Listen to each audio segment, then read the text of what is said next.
Nous sommes mercredi le 6 juillet. Bienvenue à En Zone Neutre. En Zone Neutre, une présentation de l'Auberge et Club de Golf Héritage de Notre-Dame-de-la-Paix. Réservez vos temps de départ 819-522-6622. Même numéro de téléphone pour réserver pour aller manger. Une superbe terrasse aussi. Profitez-en. Et nous sommes live. On n'est pas live, mais bref. J'ai sorti mon ukulélé en melon d'eau qui appartient à mon fils et voilà.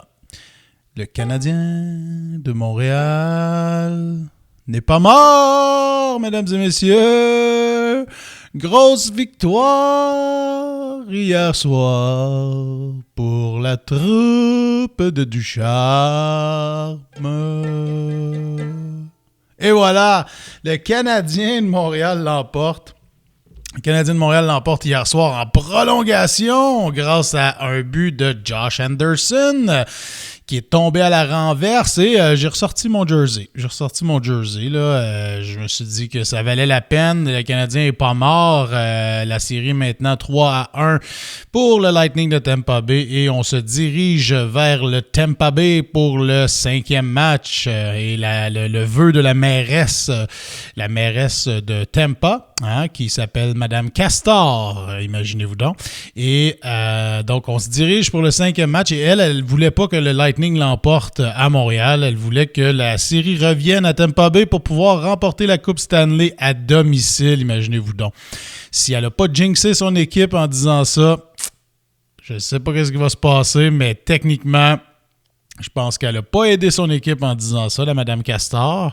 Et bref, la série se transporte. Mais c'est maintenant 3-1. Grosse victoire hier. Le Canadien prend les devants en fin de première période.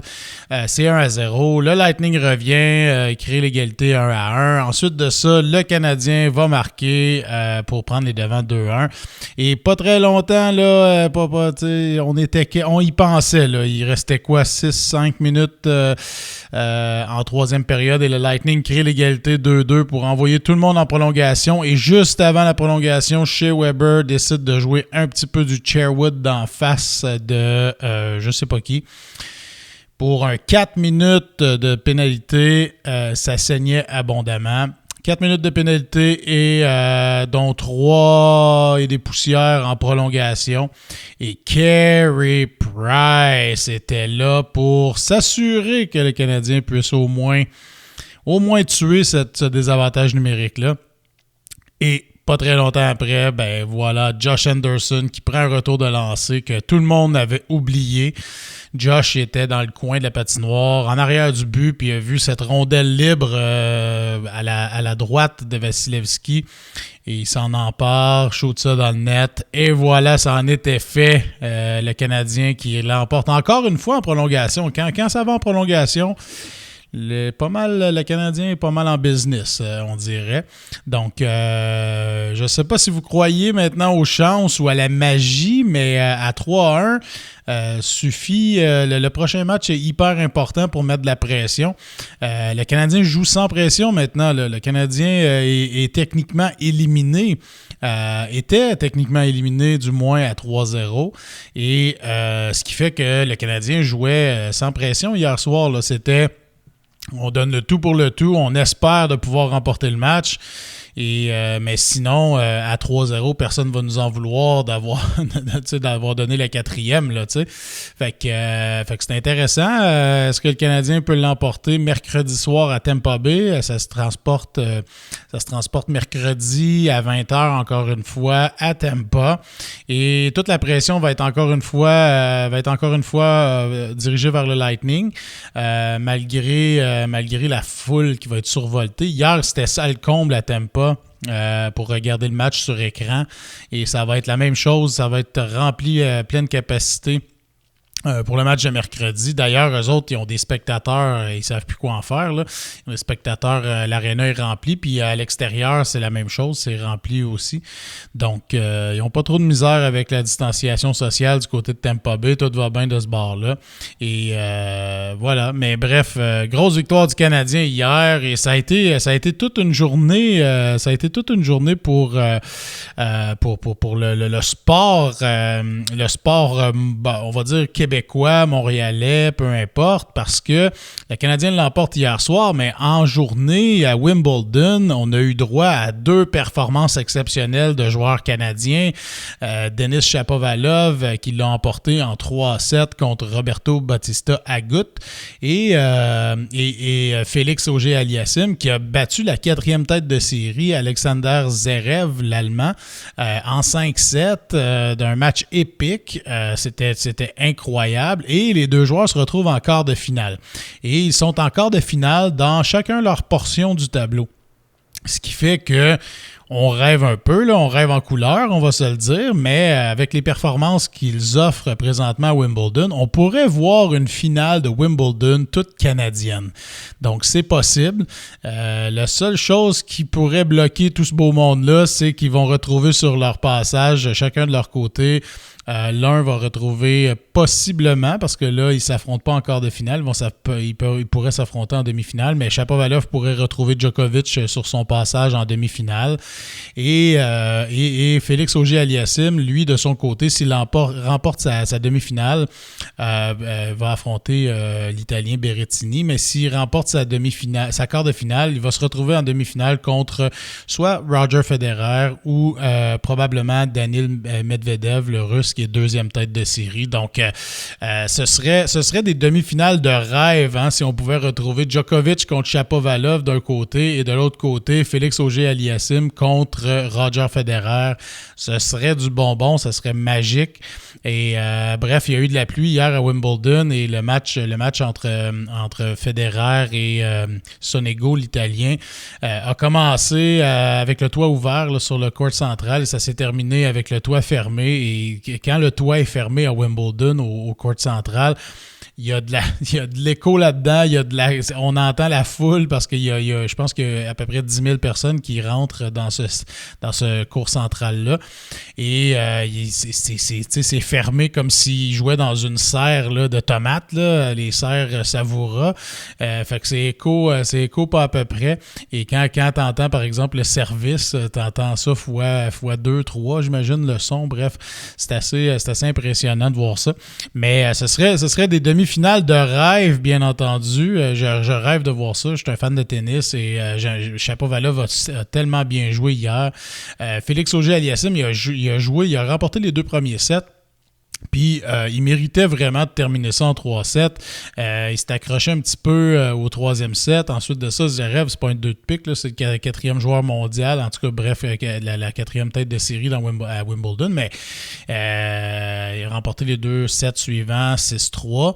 Et au 5e set, Félix a réussi finalement à briser Zverev. Et bref, ça s'est déroulé quand même assez intense là, jusqu'à la fin. Mais n'a plus regardé derrière après avoir obtenu le bris de service. Fait que super intéressant, vraiment là, du beau tennis à regarder.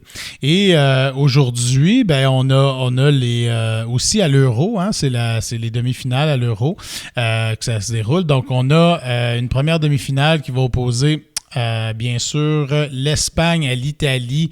Ça se déroule c'est-tu ce soir? Oui, c'est à 15h en fait, en après-midi, à 15h, heure ici du Québec. Ça se passe à Wembley Stadium à Londres. Donc, l'Italie contre l'Espagne. Et ensuite de ça, demain, à Wembley, le stade va casser en deux, là. L'Angleterre qui affronte le Danemark. L'Angleterre à Wembley.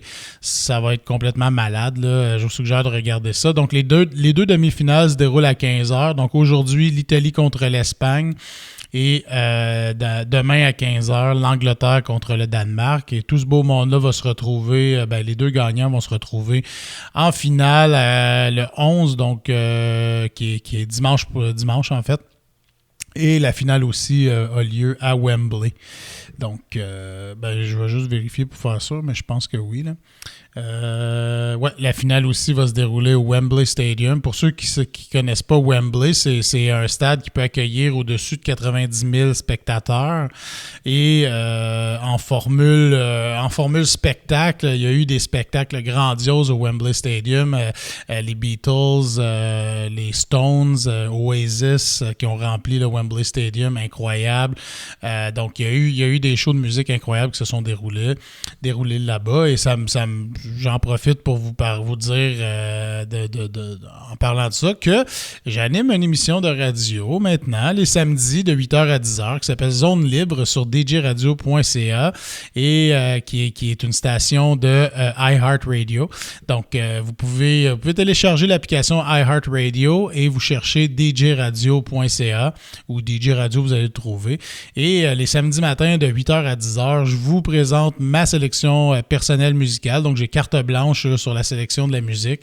On se promène dans plusieurs styles de musique. Là, bien sûr, il y a du pop, il y a du rock. Je vous présente des groupes que vous avez peut-être oubliés, hein, des groupes de ma génération à moi, des chansons de ma génération. Je vous présente aussi des découvertes. Moi, j'ai écouté beaucoup de musique de toutes sortes. Donc, des fois, je me dis, peut-être que le monde ne connaisse pas cette chanson-là ou ce groupe-là. Donc, je vous fais découvrir quelques artistes. Et je m'amuse en tabarouette. Je m'amuse. Puis, je vous accompagne. Hein, je vous accompagne le samedi matin. Le samedi matin, c'est pas facile. Fait qu'on se fait un bon café et on écoute de la bonne musique. Je vous rapporte quelques trucs de l'actualité, quelques trucs du sport, des idées de sortie, des idées de films sur Netflix, peu importe, un peu partout. Fait que je vous accompagne, puis j'aime bien ça. Fait que syntonisez ou downloadez iHeartRadio, l'application, vous allez pouvoir m'écouter le samedi matin entre 8 et 10 sur djradio.ca. Yes.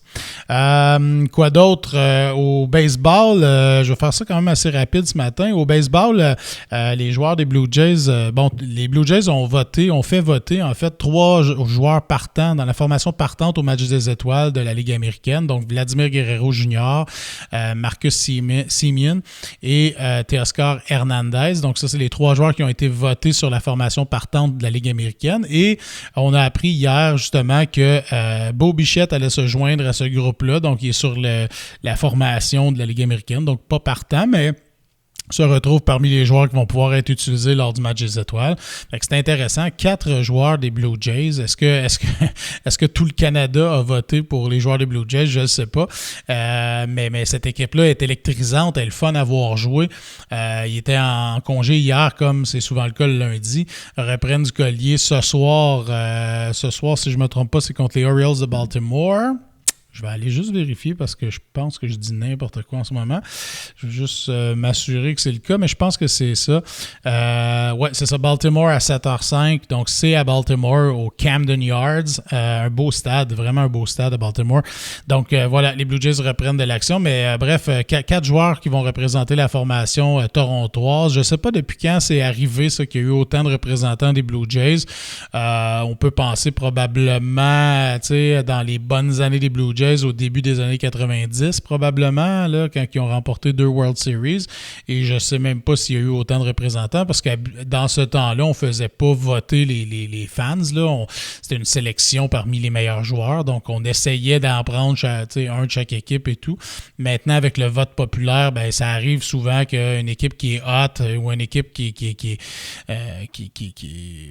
est à l'avant-plan, si on veut, qu'on voit beaucoup à la télévision et tout, ben, souvent, les représentants vont venir de ces équipes-là qui vont être votées et tout ça. On peut penser aux Astros de Houston là, qui avaient fait voter, je pense qu'ils avaient réussi à élire genre 5 joueurs sur la formation partante d'une couple d'années là, quand ils étaient bien hot. Fait que ça ressemble un peu à ça. Là. Fait que j'ai bien hâte de voir ça, par exemple. Vladimir Guerrero Jr. qui a dit qu'il n'allait pas participer au concours de circuit, puis c'est bien correct comme ça parce que souvent, les joueurs qui participent au concours de circuit, dans la deuxième moitié de saison, c'est plus difficile après ça. Donc, changent un peu leur élan, s'en vont là avec la pression de remporter les honneurs et tout ça. Donc, Vlad, lui, a dit non, moi, je vais pas participer au concours de circuit, je vais conserver mon élan, va être du match, va être un des partants. Donc, à suivre de ce côté-là, ça va être bien intéressant. Sinon, aujourd'hui, on prend ça relax, hein? C'est un petit peu plus calme dans le monde du sport. On va être tout feu, tout flamme mercredi pour le match numéro 5 de la série Tampa Bay Montréal.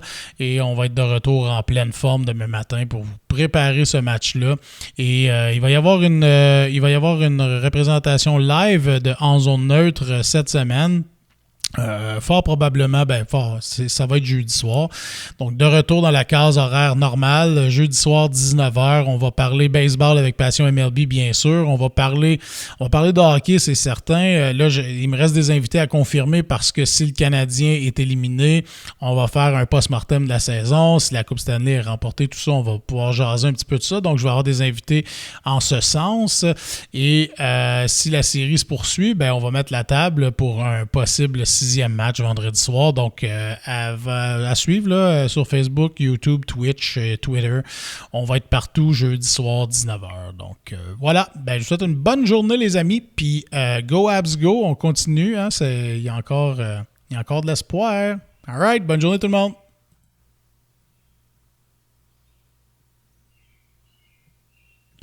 Hey, on finit ça avec des chants d'oiseaux. Je sais pas si vous les entendez. Là, mais... Fantastique, ça. Yes. All right.